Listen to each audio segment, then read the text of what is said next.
Hello everyone, it's Caffeinated Warlord with another tournament report from ConVic 2024, the Melbourne Kings of War tournament that went over 2 days and happened a little while ago, but my memory is still reasonably good, and I've had 2 wins now, 2 wins, and it means that I'm climbing up the ranks and starting to go against some very decent players. Not to say the first players weren't decent, but I reckon I was getting pretty lucky, and now my luck is about to run out. I've come up against the indomitable 𝚃𝚛𝚒𝚜𝚜, as he is known in our circle, and he is running his Elves. I went against him last year in a grudge match, and he brought his Order of the Green Lady and did very well. I can link that here. But now this time he's taken his Elves, sneaky Tricksy Elves, and they are particularly formidable because of this particular list. So let's get into it. What did he take? Well, for 2100 points, for that is the limit that this tournament was, he brought 2 regiments of Glade Stalkers, so that's quite a bit of shooting already. Then we have a Therenian Sea Guard Horde, which is a lot more shooting, so that's already a concerning amount of ranged attack coming down on my very slow infantry army. Then we have a regiment of Stormwind Cavalry, but they don't have the typical nerve bump upgrade that comes with Nimble as well, so obviously decide, nah, don't need that, but they do have Sir Jesse's Boots of Striding to give them striding when they need it, so they're just a typical kind of cavalry unit. Then we have a horde of Drakon Riders with the Helm of the Drunken Ram, so that's a very fast unit, speed 10. Those Stormwind Cavalry were speed 9. All the other stuff is speed 6. Now we have Nimue Way Dancer, who is also speed 10. She gets to fly around. She has a bunch of spells that are all pretty good, like Fireball 10's not bad at all, especially with Elite. But she also has Cloak of Death, and the fact that you can get this little individual into very niche spots means that she can spread out that Cloak of Death ability and really hurt a whole bunch of stuff at once, and you can definitely see the damage stack up over the course of the game. Then we have, in contrast to everything else, something very solid. The Tree Herder is a just defense 6 beast. He just sits there, can take punishment all day, and can actually bring the hurt himself as well, so he's pretty solid. Then finally we have the formation, Kala's Hunters, which was made up of 2 regiments of Drakon Riders and a Lord on Drakon, which is kind of the hero version. And so these guys all get Spell Ward, and then the Drakon Rider regiments get Nimble, so that they can get around and get into those flanks and hit essentially as hard as Drakon Riders do in the front when they're a horde. So overall, this formation initially wasn't very well received, I think, or at least people kind of like, oh, I don't want to take it. But the best formation, obviously, is the one that makes you want to take things that aren't normally taken. In this case, it was Drakon Riders at the regiment size. So everyone wants to take something in horde, of course, but what about regiments? And so this is kind of incentivizing that, and the Spell Ward really just kind of helps them also not get taken off by, you know, stray lightning bolts and stuff, because these guys do have lower nerve, and that is something they can do. They can just get taken off, but they're against me, and I don't have that much shooting. I have a bit of shooting, but not enough. So what did I bring? Let's take a look, in case you haven't taken a look at the other videos, but for those that have, I'm going to go relatively quickly through it. So we have Unforged Orcs. They're the chaff, so they're just normal kind of orcs, the most ordinary you can get. Then we have Riftforged Legionary Hordes. These are the more elite dudes. That's my real anvil of the list. Then I have Riftwalkers Troop. That's chaff. They get in the way. They kind of zip around. Hellstrikers Horde, which are just Drakons with Brutal and Life Leech. So they're very similar to that. So just a very good hammer unit. Then, as kind of shooting, chaff, and scenario piece all in one, it's the Amber Oxen. 3 of them. 3 Amber Oxen. If you're going to take one, you should take 3. Because they have a decent little shooting output. Sometimes they would really spike and kill something, but also they can just hold the game in terms of getting the loot tokens that I need to, because they're speed 5, they don't care holding a loot token, so that's what they kind of do. Then we have the War Drum, which gives some nice rally for various units. Then we have the Stormforged Shrine, which is a real centerpiece of the whole army, and also a clinch point, because it provides Fury Aura and a whole bunch of spells that kind of help enhance the entire army, including Banechant 1, obviously. Then we have Host Shadow Beast 2 that go into my individuals that I'll talk about soon, and Lightning Bolt 3 just to keep things going at the start. These seem like low amounts of spell dice, but they actually get better the more orcs that are around it, specifically Riftforged Orcs, and so that's why it's a very linchpin kind of unit for the whole army, because it just provides so much support to it just from one Titan.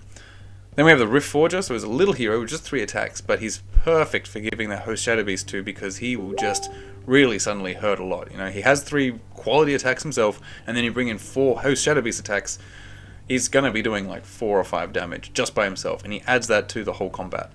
Then really what we have to talk about is Thonar. Thonar is the faster, he's like on a manticore thing that doesn't have wings, and he's going with my Hellstrikers to help him out.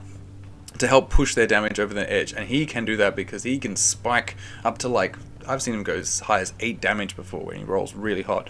That's because he has his Storm Strike ability, which is Blast 2 on rolls of 6 or 5, thanks to his Thunderstruck upgrade. So it's that 5 and 6 Thunderstruck upgrade.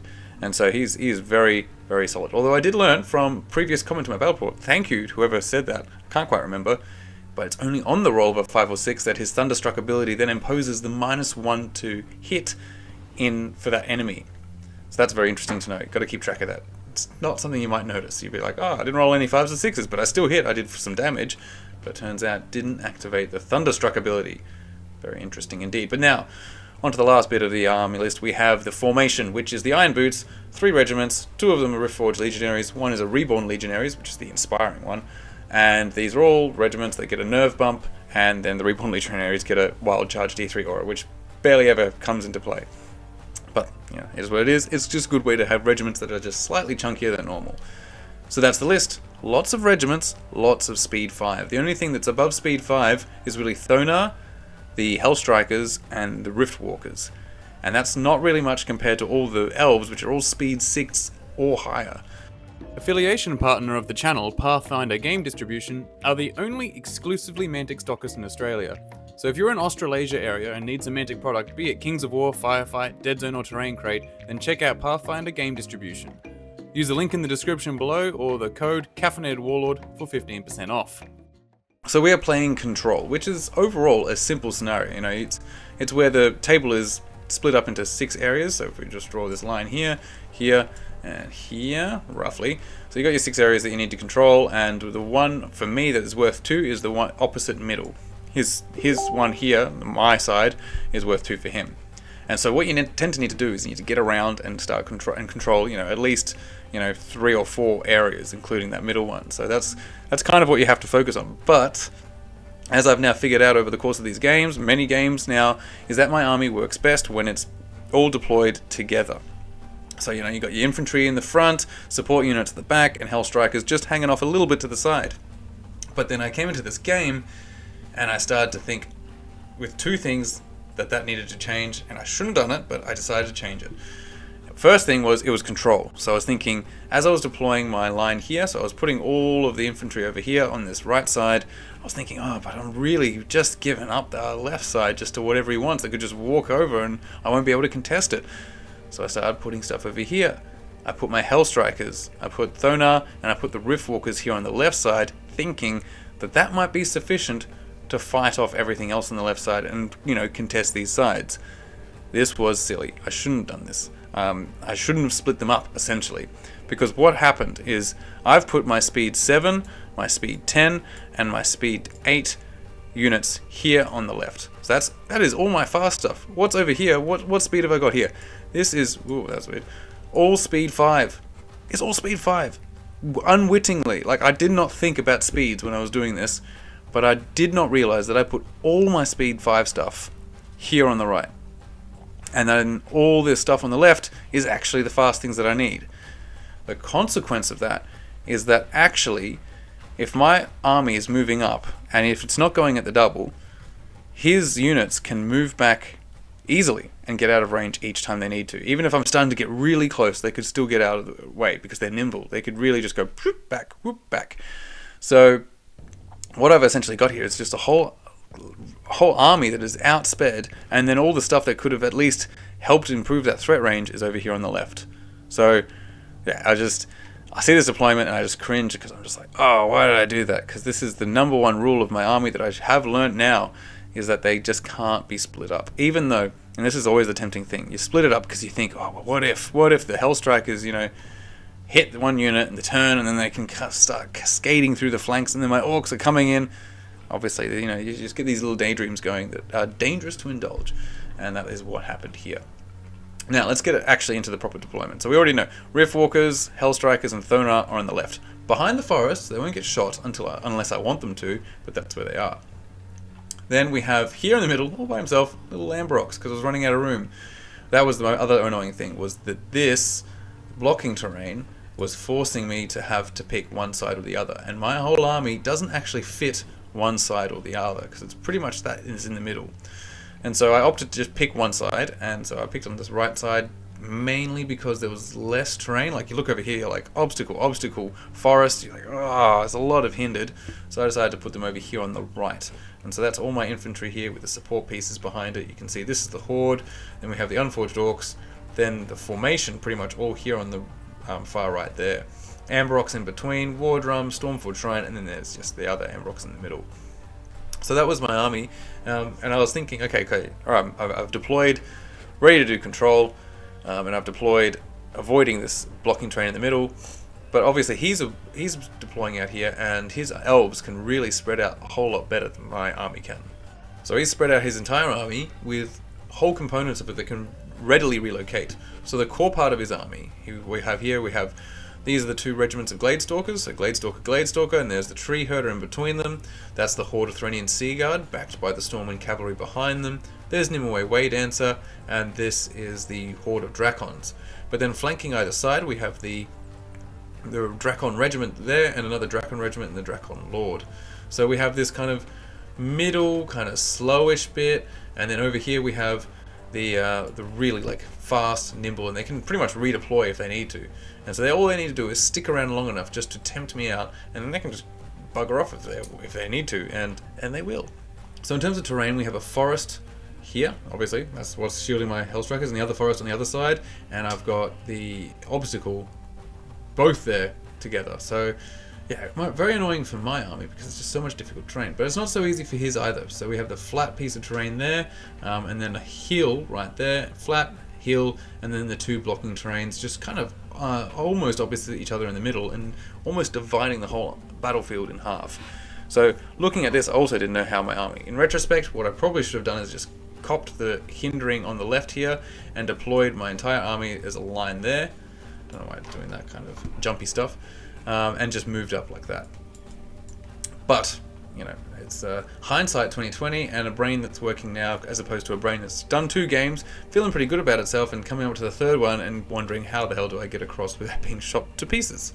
So here we are.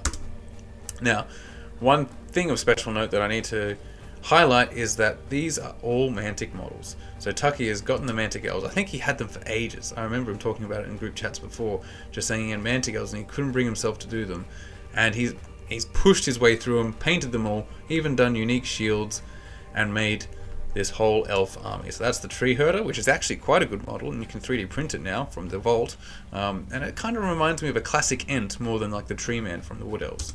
But yeah, the elf infantry definitely leaves something to be desired in that they're just a bit squat. They've got really big boots. For some reason. Their helmets are okay, and the armor looks kind of elvish, but yeah, it's just generally considered, of all the Mantic Rangers, to be the least strong. Anyway, enough talking about elves, let's get into the game. Turn 1. So who gets first? Hard to oh no, I got first because he just scouted up. So he did his scout, so obviously Gladestalkers and the Tree Man both move up. Oh, Tree Herder, sorry. Oh, look at me using GW terms. And they scout up, and then it's my turn to move. So the whole infantry tries to move out as fast as I can. I always like to put the orcs, the unforged orcs, they kind of just go out early to kind of set the scene. But you know, obviously them moving out, they're very far away from those Drakons. So my whole infantry army, you can see already, is feeling the hurt of being speed 5 and just pushing their way through this terrain, because they're not even most of it's not able to go at the double even. So we're just pushing up. And I do have to be cognizant of the rest of his army here in the middle, which still could get through between these buildings and attack me. Then here on the left, well, we have the Hellstrikers that I've decided I need to peek through. I need to check the advance of all this stuff here on the left, of Tucky's stuff. So I have to move the Hellstrikers just, you know, leader point into the forest. I can see through the forest. I could charge something if I wanted. I should be fine. I'm getting cover. I don't expect to get shot much. It should be fine. I'm defense 5, right? And then I have my other stuff just kind of ready. And if things get close, then the Hellstrikers can jump in front. Thonar can go out and thump something. Like I've got a little plan in my head. I just don't have much of a plan past that. It's like, what if? Yeah, it's more of a reactionary plan rather than a proactive kind of plan. So it's definitely on the back foot, especially when it comes to speed.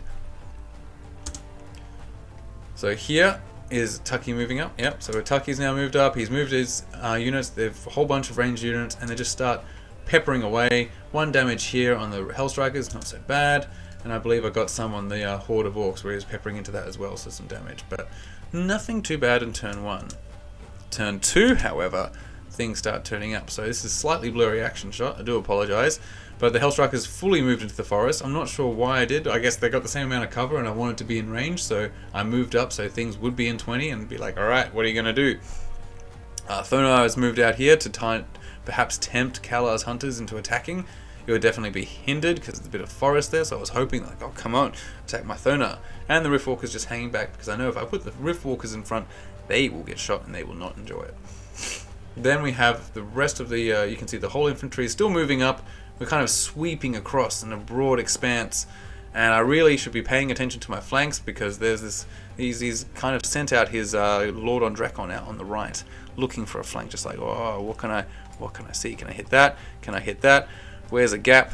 And I really should have been paying attention to that, or at least really trying to shoot him. So at this point, you can see I put some damage there. I've been shooting with my Amber Orcs, just the 2 of them, at the Drakon Regiment. Oh, and that's what that picture was. So there was, aha, that is a lack of Amber Orcs.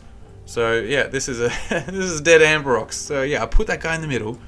I don't know why I put him in the middle, but he just, yeah, there he is. Or there he isn't, I should say. I put that guy in the middle because I didn't have any room. I should have just put him behind, just like, yeah, whatever, at the back. And then he could shoot later, do something. But I put him here, and he just got shot off by 𝚃𝚜𝚜. So I was like, that was a waste. What a waste. So yeah, definitely not thinking very well. But yeah, with my Amber Orcs, I should be shooting that Lord on Drakon, not the regiment, because the Lord on Drakon is actually a source of inspiring here. He's being really annoying getting in here, trying to get here into the flanks, and so if I could have wavered him or something, that would have been cool. So I should have been shooting him, but instead I was shooting at the Drakon regiment thinking, wow, if I spike and I do like 9 damage or 6 damage, I could just take him off. Again, see, the romantic thinking and thinking of what could go in the best possible way, rather than trying to be a bit more conservative and going for the more sure thing.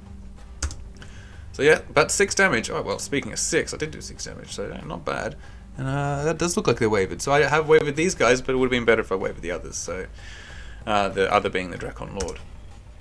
And so we have, yeah, Nimue taking some damage as well from, in this case, what did I, oh, yeah, it might have been the Stormforged Shrine. Yeah, being able to zap out. So yeah, just moving up. Yeah, so the Stormforged Shrine. So he's moving up. Well, he's actually moving back. So he's moved back because he's just he wants to get a few more turns of shooting in. Fair enough. He has the range on me, so he doesn't need to get closer anyway. And so yeah, it's all just moving back and asking the Orcs to move up and get into an even worse situation.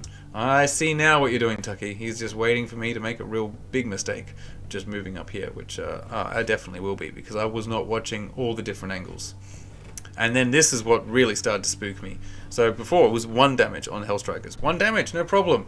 Then suddenly the 2, I think it was just, yeah, it was, oh no, it was 2 regiments of Gladestalkers shooting into cover, 5 damage on them. 5 damage. Now I'm starting to think, well, if next turn he starts doing that again, they're dead, they're gone. And so I feel like I need to use them. And so whenever I get that kind of feeling, that's bad, because then I'm going to throw them away into something that they shouldn't, because I just don't have that patience.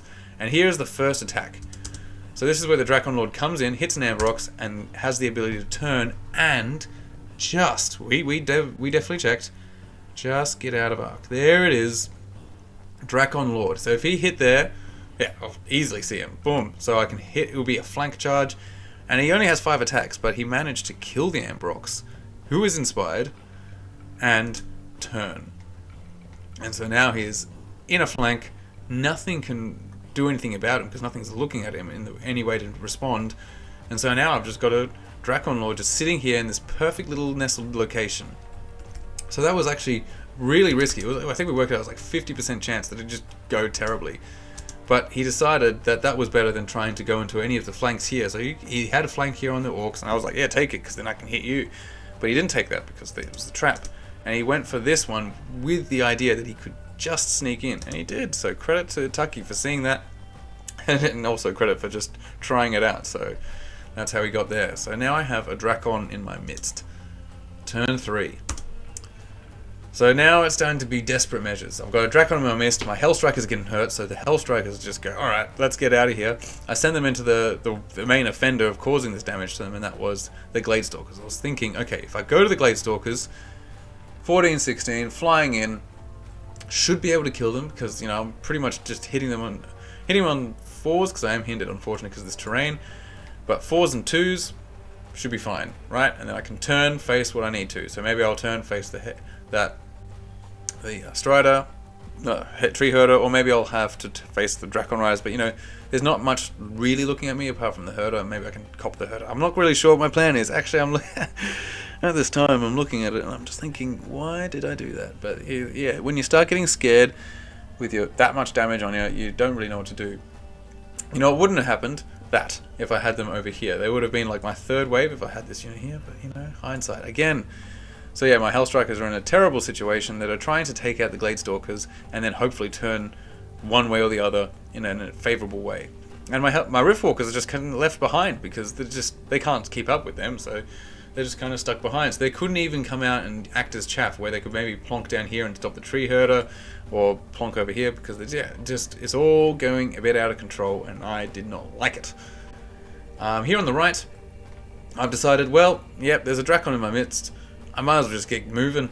You know, he's going to hit something, so I might as well just try and get towards the rest of the army. And so I've sent my horde up in front by itself to just kind of then charge the next turn. So I've put it there, but you know I think if I take a look there, it looks like they've taken 9 damage. So they've taken 7 damage.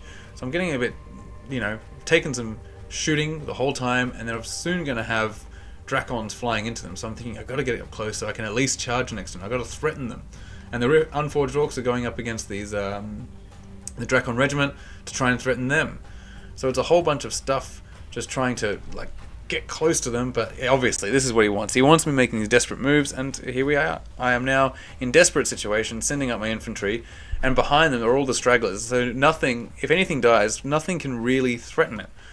Because I have here, these are the Reborn Legionaries, and I've got my formation over here, but they're really not able to look at anything. I guess these guys, so the part of the formation regiments, could fight back once the Unforged Orcs are destroyed. They could hit this regiment of Drakons, but I don't think he'll be charging there at all, because he can just get away. They're nimble, and so my Unforged Orcs are kind of chasing down a ghost.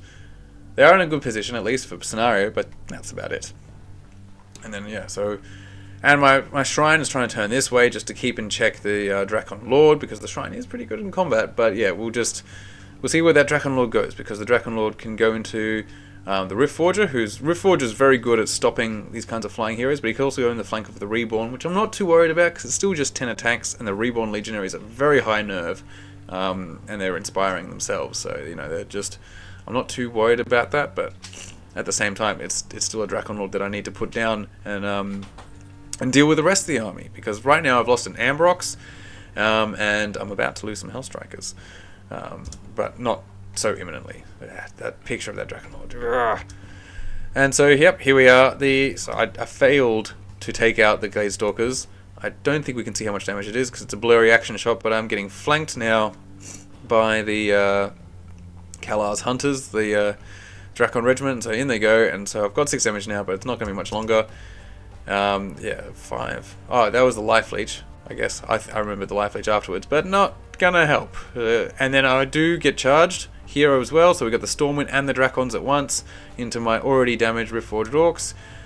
Yeah, they got 8 damage on them already, so, and that's, yeah, now Nimue is coming in, so it's bumped that damage up to 8, thanks to the Cloak of Death coming in. We've got Calar's Hunters decide to jump over my Unforged Orcs, along with the flank charge from that, the Drakon Lord. So we've got a whole bunch of Drakons going into my Reborn Legionaries, which probably still can take it, because they are like 16, 18. They're a very robust regiment, but it's still going to push them to the limits. And the worst part is a whole bunch of my regiments can't really even do much. Like, we took a look at this, even that was just going down the line like that, and you're like, oh, so I can't even get a flank charge there. A whole bunch of it was just not set up very well. I should have had this slightly back, so it could have seen that perfect level. Like, it's just, I was a little bit irritated with my performance here. Just all the things I was doing. Every time Tucky would move something in, I'm just like, oh, really? Oh, really? So, Yeah, bloody lambasting myself mostly. He's just shooting, and he's a great opponent. He's never really like rubbing it in or anything like that. I mean, you never really get people like that in Kings of War, but you know, it's just me making these kind of very silly mistakes and just letting things get way out of hand. Like, you know, I've got my war drum over here. It's slightly, I think it was 6 inches here, but like I wouldn't be surprised if it wasn't. So then I might not be rallied, and yeah, it's just silly situation. So now all of things are getting hit at once, and all of them are going to be able to do it with impunity, because I think it was just these reborns that could maybe threaten something that kills this horde, but now they can't because they're getting hit themselves. Even if they don't get killed, which I don't think they will not be charging off and hitting those Drakons. So those Drakons will now be able to finish this unit off. It could even take 2 turns to do it, and there will be no consequence whatsoever. And that's not great. So this is the state of the board before my units are taken off. And then, yeah, we lose the Riftforged Horde. These guys survive surprisingly well. 6 damage, barely anything. So, but since he doesn't have any consequences to it, it doesn't really matter too much. The main thing is he stopped them from going off and hitting his Drakons, which, you know, they still don't have that many attacks, but they might have been able to take him out. Yeah, oh, 9 damage. No, it went up. So I must have been premature there with the 6. So it's a 6, and then it's a 9. Okay. And yes, the Hellstrikers are gone. They can't take a flank, so that's a full Drakon attack. And then Gladestalkers are no slouch, so the Gladestalkers going in as well. So yeah, that's how it ends there. Blurry action shot. Obviously, I'm not taking pictures very smoothly anymore. It's mostly like, oh, yeah, all right, here we go. Oh, you know, there's not going to be a good-looking battle report for me. But it's still a good battle. It's still a good battle. And so, what do I make of this mess? Well, I'm just trying to fix things up. So, I'm pretty sure. Oh, maybe with a laser pointer did show that there was going to be a flank there. Well, there you go. So, not complete impunity. I do get to go on the flank there, so that's alright, but at the same time, this regiment, not doing anything, it's just kind of turning forward, and I kind of couldn't really move it in the way, so it's just kind of stuck there. And these Unforged Orcs are trying to go round the back, but I'm not sure what they're going to do, because everything here can just disappear very next turn. The shrine has now been shot to pieces, so we've run out of things to shoot, so these guys have started peppering the shrine. The shrine has 10 damage on it. I think in one turn he just did 7 damage by itself, and it was just like, what? What? On my shrine? My shrine never gets shot, and so suddenly having a game where my shrine is getting shot, I don't know how to deal with that. And so it was quite an affront to have that much damage put on it, because there's just something I'm used to being around at the very end of the game all the time. So it's just like, you know, it would be a scoring piece, it's going to suddenly do a whole bunch of damage because everyone forgets it has 8 attacks, but now it's getting shot, it might just die halfway through the game. That's just something completely alien.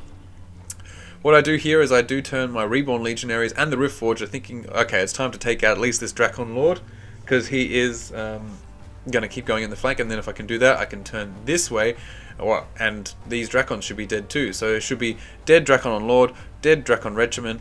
We're a bit, you know, worse for wear, but at least we can turn to face this oncoming Stormwind Drakon Horde kind of thing, you know, kind of relatively well. They won't all be able to fit in either, so I'm thinking, yeah, I'm still kind of got to hold on this, and I've got my Ambrox, I've got my War Drums, so there's kind of chaff in between, so like, I'll be able to hold it up a little bit.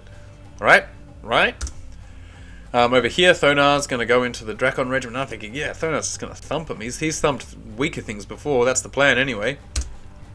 And so here, managed to do 13 damage there with the flank from those Riftforged Orcs, and that's not bad. And then we managed to do 8 damage on, not so good on the Drakon Lord, but you know, that should be enough to take him out. But I don't think I did, because he's moving stuff in. So yeah, I think oh, there we go. Double 1. Yes. So 13 damage. It needs a double 1. So I roll a double 1. They stick around. So in his turn, I'm still stuck here. Thankfully, my chaff was in the way. So the War Drum, the Ambrox, but they can go in now, take out the War Drum, and not really worry. They're like, yeah, whatever. I'll take that out. I'll take my time because you're not getting through. You got to spend another turn killing my Drakons. So isn't that wonderful? And now the Drakons, they're still not quite devastated, and they're in the flank of my Reborn Legionaries, so that's also not fantastic. So poor Reborn Legionaries are going to, well, they're going to be reborn again. Just as, yeah, I don't think Garkan's going to give them any the same honor the second time round. So yeah, and now I'm kind of all blocked up. So this unit here is particularly just kind of just sitting there doing nothing. And that's kind of the problem with this whole deployment, is that I had to I had to contend with this kind of gap here that is far smaller than my army is. So there's nothing ever, the whole army wasn't ever going to be able to come to terms there, and that's why I shouldn't have deployed the way I did. I should have deployed on the left side so that I could have actually had my whole army engaging at once, rather than trying to just feed it piecemeal to the elves, because elves love being fed things piecemeal, because then they can just bring their lower numbers to bear on a smaller chunk of my army, when really I should be trying to overwhelm it with my greater unit strength. But alas, alas. And so this is the state of it all after all his movements. So I think I was just taking pictures as he was going, and I should have just waited till the end. I usually do.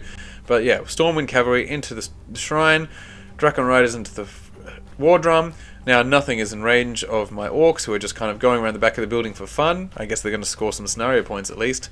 And it's just, yeah, it's all so complicated in here. And we have Nimue Waydancer coming in and just pumping out that Cloak of Death, getting damage everywhere, which way.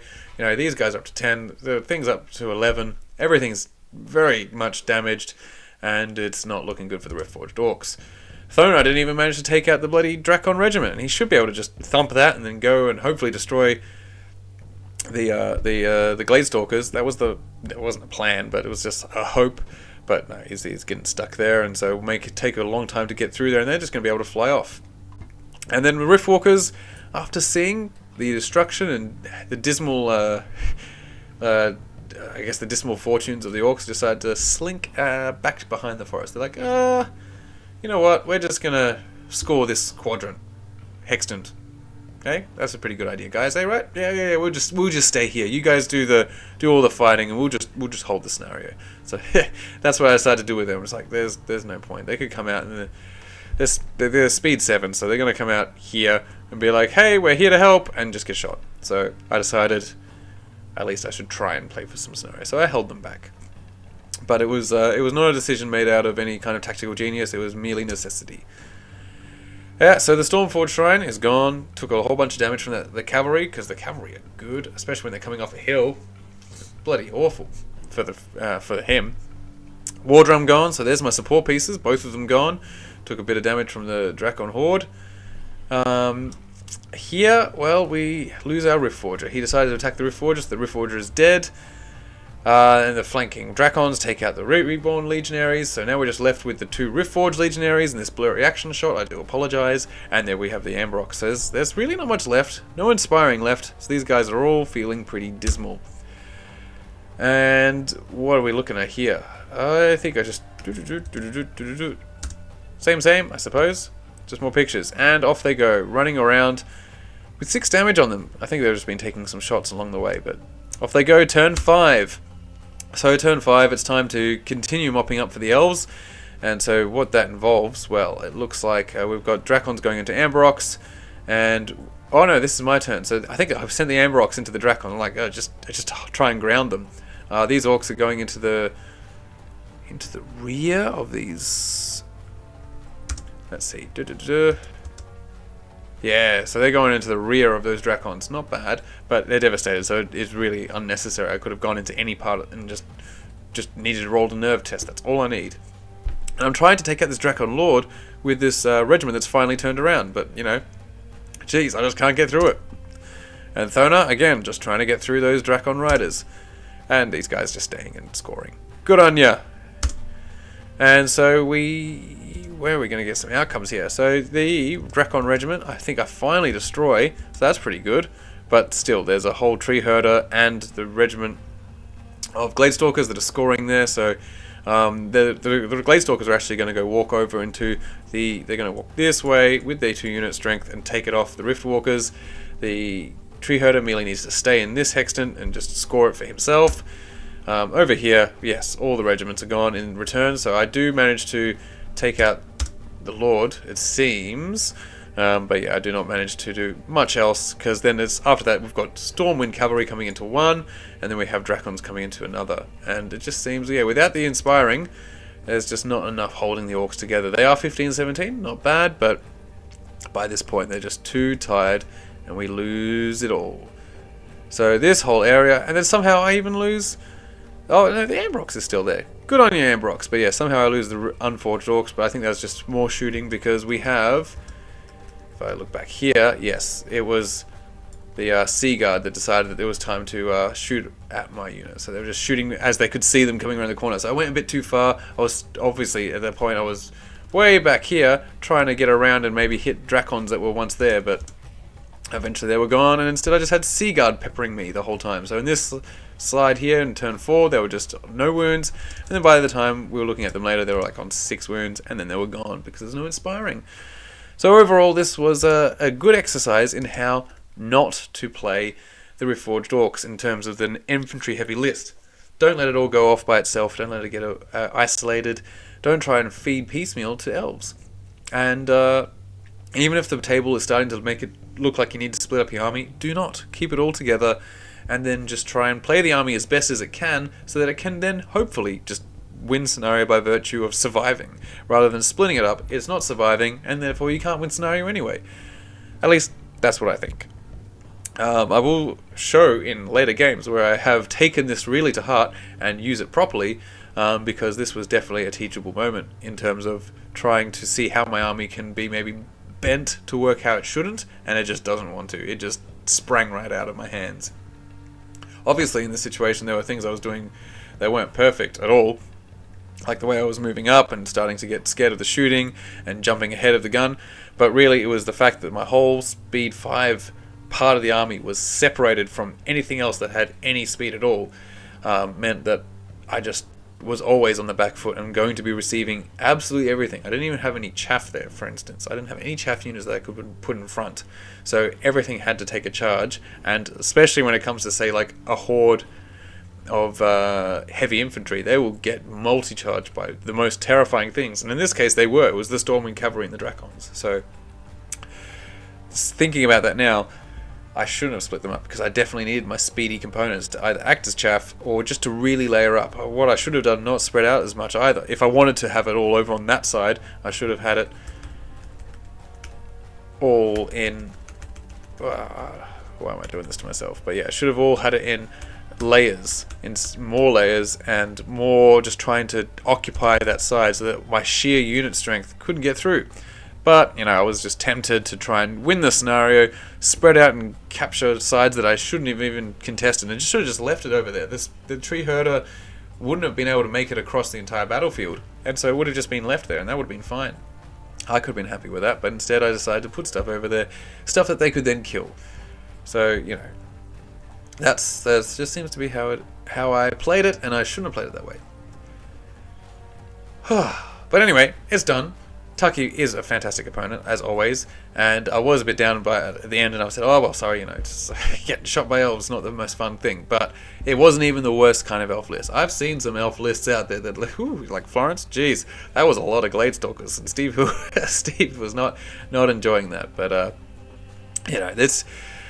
Whereas, while I do think that, you know, obviously shooting as a mechanic is not, like, fun to play against, because it's, you know, Kings is a movement kind of game, and, you know, it kind of takes away from that. It's still, it should be a viable part of the game, because we don't want to just remove things just because we don't feel like they're super fun. It's still a way you should be able to play, and you should be encouraged to be able to play that way.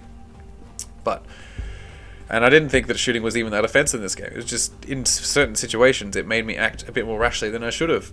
And I probably just should have, you know, had a stiff upper lip and taken it. But unfortunately, I had no more lip. At the end of this tournament day, I was tired, and I guess I was just like, oh, I don't want to lose those. And I just hadn't been shot this much the last 2 games, barely any shooting. So when I was suddenly getting shot a lot, I just didn't know how to handle it. And so I just needed to hold my nerve. And maybe I will next time we have a game against 𝚃𝚒𝚡 and the same army, because I do think I need a rematch, because I'm pretty sure I could play it better. So anyway, until the next time for Game 4, which will be coming up very, very soon, keep caffeinated, like and subscribe, and comment below. And let me know of how I should have played this game. I've already offered my own hypotheses, but I'm definitely keen to hear any ideas that any of you have about what should have been done. Maybe not even play Riftforged Orcs, that's probably a good start, but using this army, what would you do? What would you do to tackle this much stuff that's much faster than you? I would like to know. Otherwise, see you later.